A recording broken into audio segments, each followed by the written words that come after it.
Across the West, a clear war on farming is unfolding. Only time separated this fight from the British Isles. Since the new Vortigern's rise to power, who previously stated that he prefers Davos to Westminster, can we really be surprised that this has come to pass? Within the United Kingdom, from April 2026, farmers with agricultural assets worth more than $1 million will be liable to inheritance tax. The National Farmers Union and the Country Land and Business Association have estimated that up to 70,000 farms will be affected by the move, which goes against the government's estimate of 500. If an average home in London costs $1 million, imagine what the value of a farmhouse with land will be. Land prices are around $10,000 per acre, and the average farm is just over 2,000 acres in size. The reality is that while many farmers are asset rich, they are often cash poor. Under these changes, families would be forced to sell their farms to cover inheritance tax liabilities. Their properties would then be snatched up by corporate giants like BlackRock, who are able to sustain the burdens of taxation. It will be the end of farming as we know it. It's as if the Labour government is sending a direct message to farmers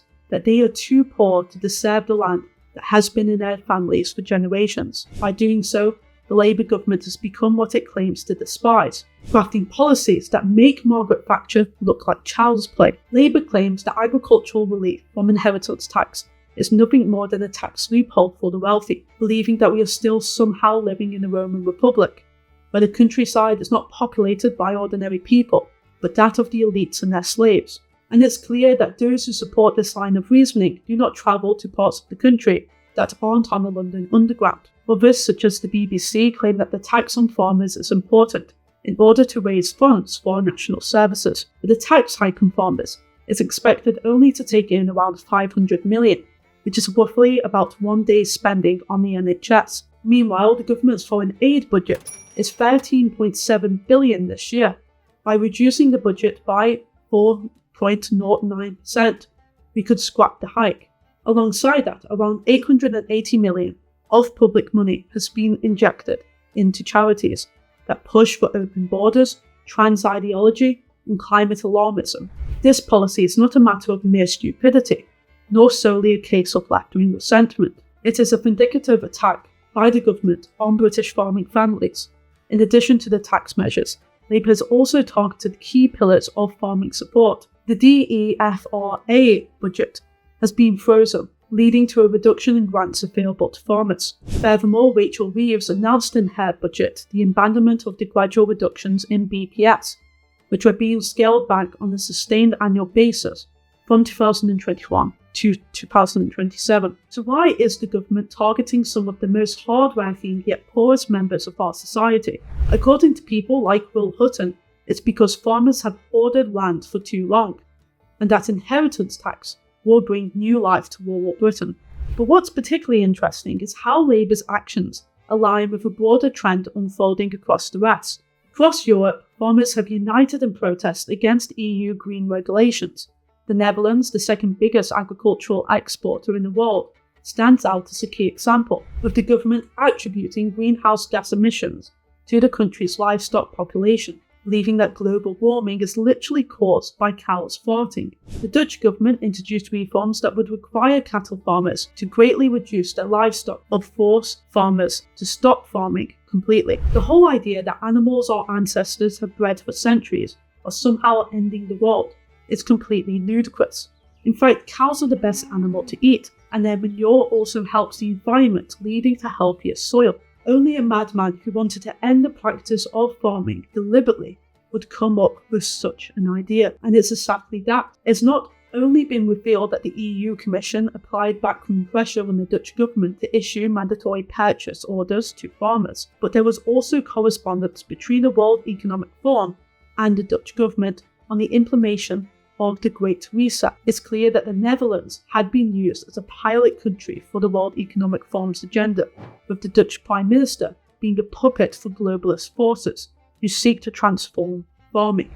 The World Economic Forum, an opinion institute where elites are given ideas for policies they should take to national levels, ran by globalists who see themselves as God, with the executive chairman of the World Economic Forum literally appointing himself as Earth's trustee of the future. The forum employs communist ideology rebranded as solutions to global challenges. At its core, the World Economic Forum promotes a vision where individual freedoms and national sovereignty are subordinate to a centralized global authority. Slogans like "You alone, nothing can be happy" encapsulates this mindset of their New World Order. The forum's concerns over emissions from cows is no different from Victor Rothschild pushing for a ban on raw milk in 1946. It's simply propaganda with no good intentions in order to transform people's diets for the West and monopolize on industries. The World Economic Forum believes that the current food system is fragmented by private ownership and individual business owners making their own decisions. Thus, transforming the food system requires the key players in that system to comply with their agenda. To achieve this, they first aim to eliminate farming families, as once farmers disappear, there will be no more relationships with local farmers, and the people will forever be reliant on the global food supply, run by big corporations. This is the real reason why Labour has implemented such policy. After all, Starmer has openly admitted he prefers the World Economic Forum to Westminster.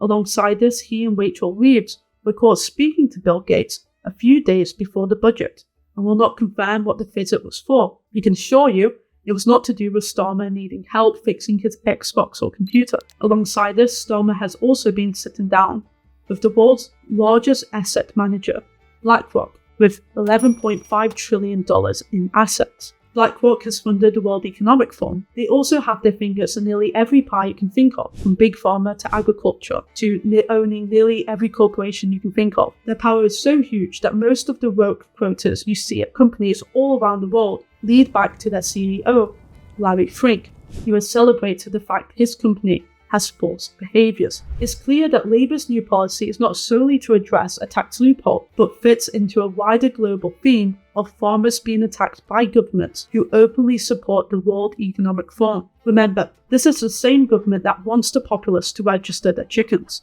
It's clear that getting rid of farmers has everything to do with controlling us. The Labour government wants to see our countryside cleansed of people who have lived and cared for the land for generations, in favour of their vision for a new societal order pushed by global elites. Starmer's loyalties lie not with his people, but that of the global elite, like King Fortune loyalty to Anglo-Saxon invaders. Once we understand this, we realise the true evils we are up against. It's not just the war on our people, but that on the West. But as long as our hearts do not grow cold in the face of wickedness, we can ignite flames from the ashes. We must remember farmers across the West are not going quietly. They have sprayed cow manure on public buildings and blocked up streets. As long as the people unite together like the Britons under Ambrosius against King Vortigern, we can reverse such evils.